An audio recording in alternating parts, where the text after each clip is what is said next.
Good day everyone, I'm Marineral Pinamias from DCPET 33. So this video is part of our technical writing class activity.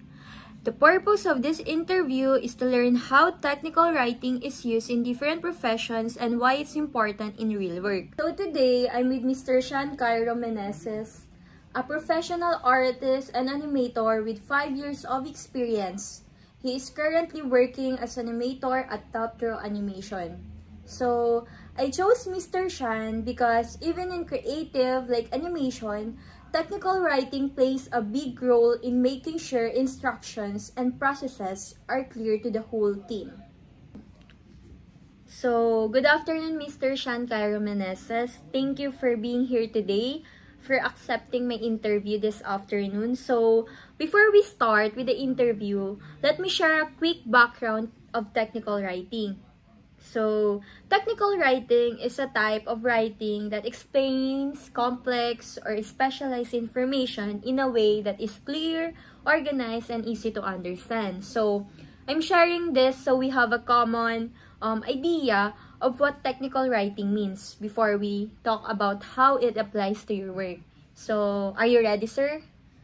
Ready naman. So, questions number 1. So, Mr. Sean, what is your experience in writing technical papers? Technical papers, siguro, as an animator, papasok din yung sa storyboard, ganyan. Like, sa production. Para malaman namin kung paano yung gagawin sa, like, para clear lang. Di magulo, ganyan. At the same time, para masunod namin yung gusto ng client, syempre. Kasi, usually, doon lang din kami bumabase sa bibigay sa amin. So, siguro pasok din yung mga storyboards yun. Thank you, Sir Sean. So, question number 2, Mr. Sean Cairo Meneses. What are your strengths in writing technical papers? Siguro, isa sa mga lakas strength ko sa todo sinabi mo sa technical paper, siguro pag-organize ng ideas, kaya ng paglagay ng breakdown sa animation, timing, syempre, movements, and spacing, gano'n. Isa na rin siguro yung sa software na ginagamit namin, halimbawa, para lang mas matulungan ko yung mga artists sa pag-edit ng kanilang mga works, gano'n. Para madaling masundan aming gagawin.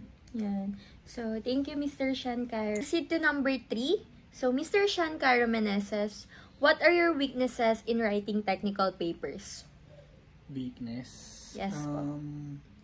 Siguro minsan kasi masyado ako nagko-focus sa pagpapaganda sa animation, ganyan.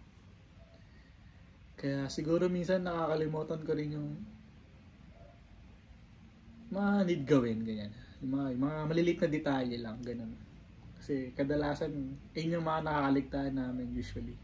Like yung, kung ano pa yung pinakasimpleng bagay, yun pa yung kadalasan namin namamali. Siguro, yun. Tsaka siguro, minsan, sa software, like, minsan may mga tools ako na hindi na i-emphasize masyado. Nagagamit ng maayos sa aking work.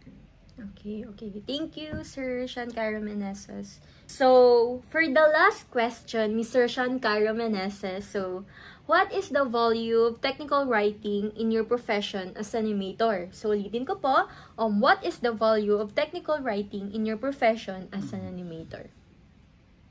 Tulad sa mga namang tanong sa akin, hindi mo na naman din makasagot ka na napaka-importante ng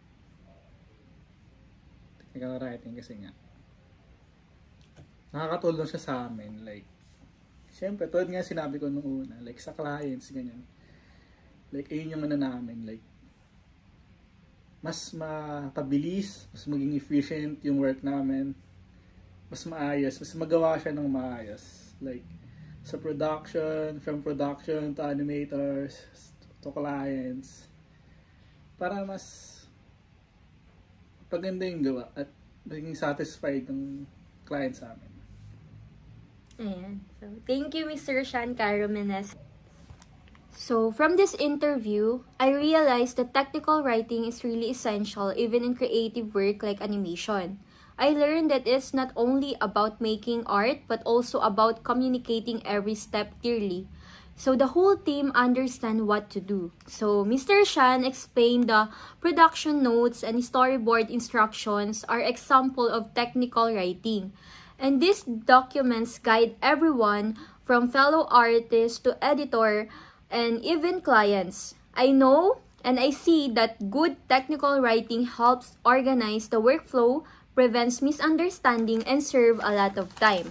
So for me, this interview showed that no matter what profession we choose, whether it's a technical field or a creative one, strong technical writing skills make projects more professional and successful. So, thank you, Mr. Shan.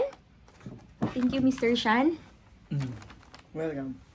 for sharing your time and insights. And thank you, Mom and Sir, for watching this video. So, thank you and goodbye. Thank you po, Mr. Shan.